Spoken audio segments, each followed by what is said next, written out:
जय हिंद साथियों, नमस्कार। कैसे हो आप सभी? स्वागत है आप सभी का हमारे YouTube channel TKM educational platform पर।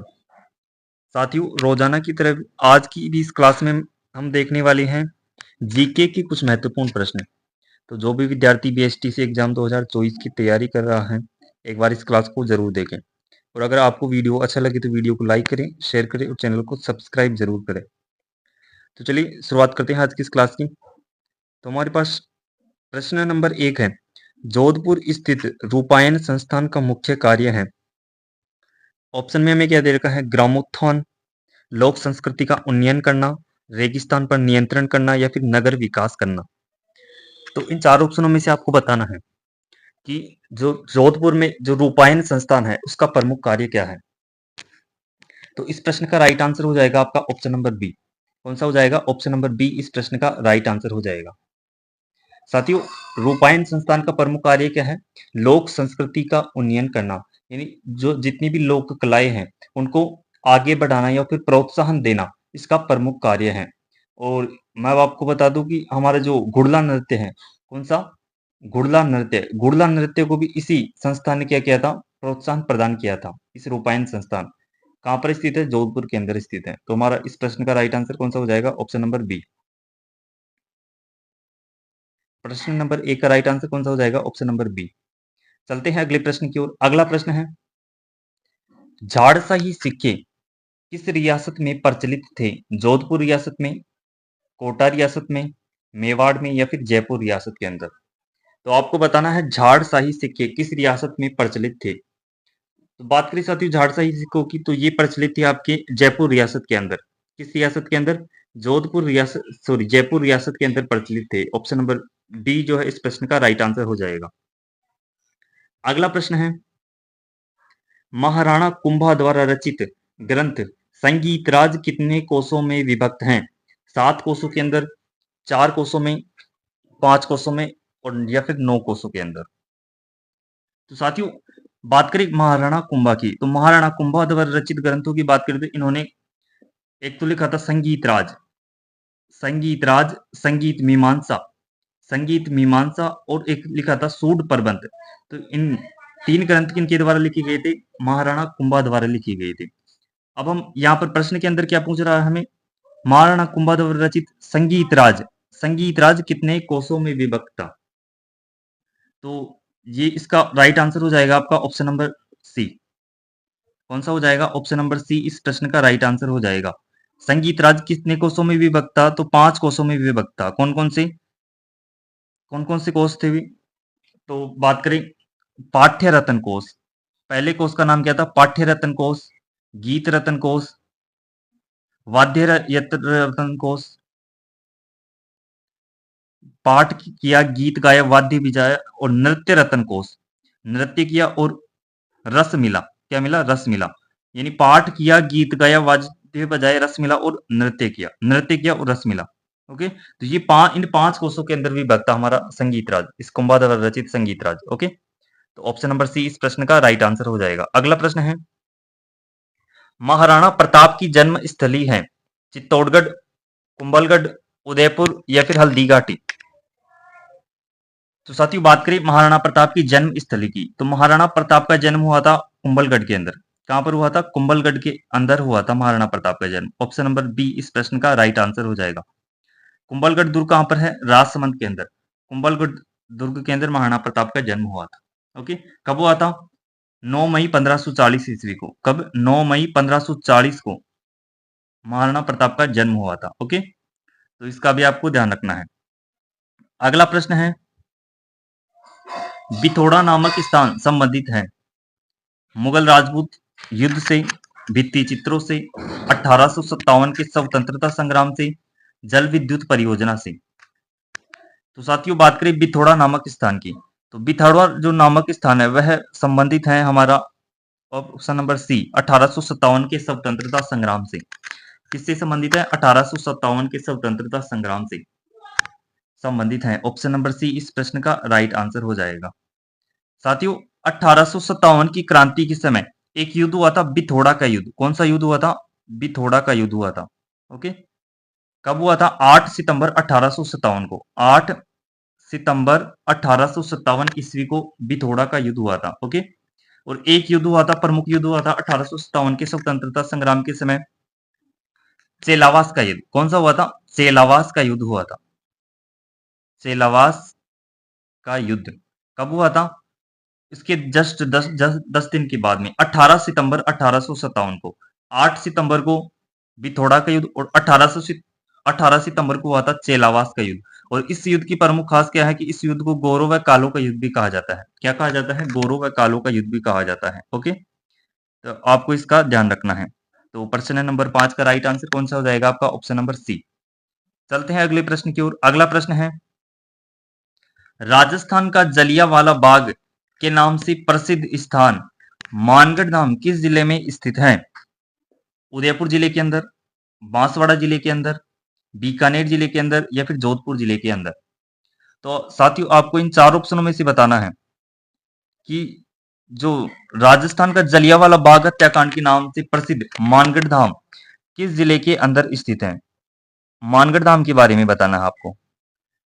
तो बात करें इस प्रश्न के राइट आंसर की, तो इस प्रश्न का राइट आंसर हो जाएगा आपका ऑप्शन नंबर बी। कौन सा हो जाएगा? ऑप्शन नंबर बी इस प्रश्न का राइट आंसर हो जाएगा। मानगढ़ धाम कहां पर स्थित है? तो बांसवाड़ा जिले के अंदर स्थित है। यहाँ पर बीलों पर क्या किया गया था? अंधाधुंध फायरिंग की गई थी। तो यहाँ पर 1500 के लगभग बील मारे गए थे इस मानगढ़ पहाड़ी के ऊपर। मानगढ़ पहाड़ी कहां पर स्थित है? बांसवाड़ा जिले के अंदर। ओके, अगला प्रश्न है, महात्मा गांधी के पुत्र के नाम से प्रसिद्ध हैं भोगीलाल पांड्या, जमनालाल बजाज, गोविंद गिरी या फिर हरिभाऊ उपाध्याय? तो आपको क्या बताना है? महात्मा गांधी के नाम से के पुत्र के उपनाम से कौन से व्यक्ति प्रसिद्ध हैं? तो इस प्रश्न का राइट आंसर हो जाएगा आपका ऑप्शन नंबर बी। कौन सा हो जाएगा? ऑप्शन नंबर बी इस प्रश्न का राइट आंसर हो जाएगा। महात्मा गांधी के पुत्र के नाम से क्या कौन से व्यक्ति प्रसिद्ध है? तो जमनालाल बजाज। ओके, जमनालाल बजाज को गांधी जी का 5वां पुत्र कहा जाता है। क्या कहा जाता है? गांधी जी का 5वां पुत्र कहा जाता है। ओके, तो ऑप्शन नंबर बी इस प्रश्न का राइट आंसर हो जाएगा। अगला प्रश्न है, राजस्थान की मोरिजा बानोला खान किस खनिज के लिए प्रसिद्ध है? लौह अयस्क के लिए, चांदी के लिए, तांबा के लिए या फिर सोना के लिए? तो साथियों, बात करें मोरिजा बानोला। मोरिजा बानोला खान कहां पर स्थित है? जयपुर। पहले जयपुर के अंदर आती थी ये खान। कहां पर आती थी? जयपुर के अंदर आती थी। साथियों, हमारी जो मोरिजा बानोला खान है यह कहां पर स्थित है? जयपुर। पहले जयपुर के अंदर आती थी, लेकिन अब कहां पर आती है? जयपुर ग्रामीण के अंदर आती है। जयपुर ग्रामीण के अंदर आती है। और ये किसके लिए प्रसिद्ध है? तो लौह अयस्क के लिए प्रसिद्ध है। किसके लिए प्रसिद्ध है? लौह अयस्क के लिए प्रसिद्ध है। ऑप्शन नंबर ए इस प्रश्न का क्या हो जाएगा? राइट आंसर हो जाएगा। ओके, अगला प्रश्न है, निम्नलिखित में से किस खनिज को जुड़वा खनिज भी कहा जाता है? मैग्नीज, लोहा, सीसा जस्ता या फिर तांबा? तो आपको क्या बताना है? जुड़वा खनिज किस खनिज को कहा जाता है? तो जुड़वा खनिज हो जाएगा आपका ऑप्शन नंबर सी। सीसा जस्ता को क्या कहा जाता है? जुड़वा खनिज की संज्ञा दी गई है। किसकी संज्ञा दी गई है? सीसा जस्ता को जुड़वा खनिज की संज्ञा दी गई है। और इस सीसी जस्ते के साथ साथियों आपको ध्यान रखना है कौन सा उत्पाद निकलता है? तो चांदी निकलती है इस सीसा जस्ता के साथ। ओके, तो ऑप्शन नंबर सी इस प्रश्न का राइट आंसर हो जाएगा। अगला प्रश्न है, हिंदुओं का 5वां तीर्थ किस झील को कहा जाता है? पुष्कर झील को, जयसमंद झील को, आना सागर झील को या फिर पिछोला झील को? तो आपको क्या बताना है? 5वां तीर्थ किस झील को कहा जाता है? तो 5वां तीर्थ कहा जाता है आपका पुष्कर झील को। किसे कहा जाता है? पुष्कर झील को 5वां तीर्थ कहा जाता है। हिंदुओं का 5वां तीर्थ कहा जाता है। पुष्कर झील कहां पर स्थित है? तो अजमेर के अंदर स्थित है। पहले कहां पर आती थी? अजमेर के अंदर आती थी, लेकिन अब वर्तमान में भी कहां पर आती है? अजमेर जिले के अंदर आती है। तो इसे क्या कहा जाता है? हिंदुओं का 5वां तीर्थ कहा जाता है। राजस्थान की सबसे प्राचीन झील कहा जाता है। ओके, किस झील को कहा जाता है? तो पुष्कर झील को कहा जाता है। तो ऑप्शन नंबर ए इस प्रश्न का राइट आंसर हो जाएगा। अगला प्रश्न है, कपिल मुनि का मेला भरता है माघ पूर्णिमा को, कार्तिक पूर्णिमा को, कार्तिक अमावस्या को या फिर इनमें से कोई नहीं? तो आपको क्या बताना है? कपिल मुनि का मेला भरता है। बात करें कपिल मुनि के मेले की, तो साथियों कपिल मुनि का मेला भरता है कोलायत के अंदर। कोलायत बीकानेर के अंदर भरता है। कहां पर भरता है? कोलायत बीकानेर के अंदर भरता है। कोलायत के अंदर भरता है। और कब भरता है? कार्तिक पूर्णिमा को। कोलायत में कार्तिक पूर्णिमा को कपिल मुनि का मेला भरता है। कोलायत में कार्तिक पूर्णिमा को कपिल मुनि का मेला भरता है। कहां पर? बीकानेर के अंदर। कोलायत झील कहां पर स्थित है? बीकानेर के अंदर। ओके, तो ऑप्शन नंबर बी इस प्रश्न का राइट आंसर हो जाएगा। अगला प्रश्न है, ग्रेनाइट उद्योग। तो प्रश्न नंबर 12 है हमारे पास, ग्रेनाइट उद्योग के लिए कौन सा जिला प्रसिद्ध है?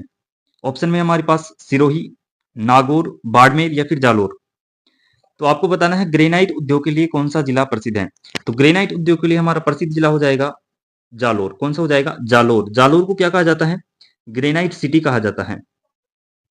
जालोर, जालोर को क्या कहा जाता है? ग्रेनाइट सिटी कहा जाता है। क्यों कहा जाता है? क्योंकि यहाँ पर ग्रेनाइट का सर्वाधिक उपयोग उत्पादन होता है। क्या होता है? ग्रेनाइट का सर्वाधिक उत्पादन होता है जालोर जी के अंदर। ओके, तो ऑप्शन नंबर डी इस प्रश्न का आपका राइट आंसर हो जाएगा। अगला प्रश्न है, मानव ने सर्वप्रथम किस धातु को उपयोग में लिया?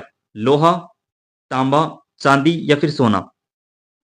तो आपको बताना है मानव ने सर्वप्रथम किस धातु का उपयोग में लिया।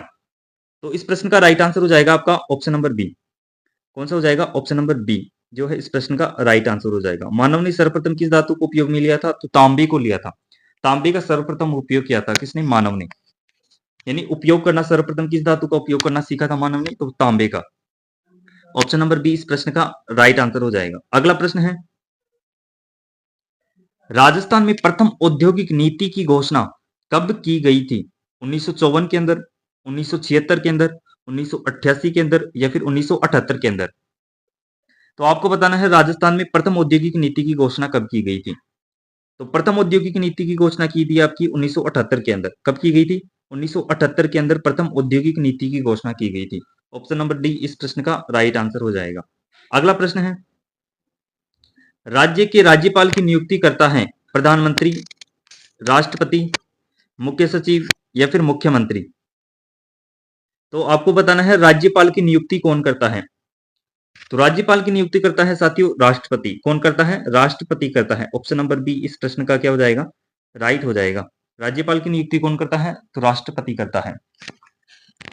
तो साथियों ये थी बीएसटीसी एग्जाम 2024 से संबंधित कुछ महत्वपूर्ण प्रश्न। तो एक बार इस क्लास को जरूर देखिए और अंत तक देखिए और अंत में कमेंट करके जरूर बताइए कि आपके इन प्रश्नों में से कितने सही हो रही हैं। तो साथियों आज के लिए इतने ही, मिलते हैं अगले वीडियो के अंदर। तब तक के लिए धन्यवाद।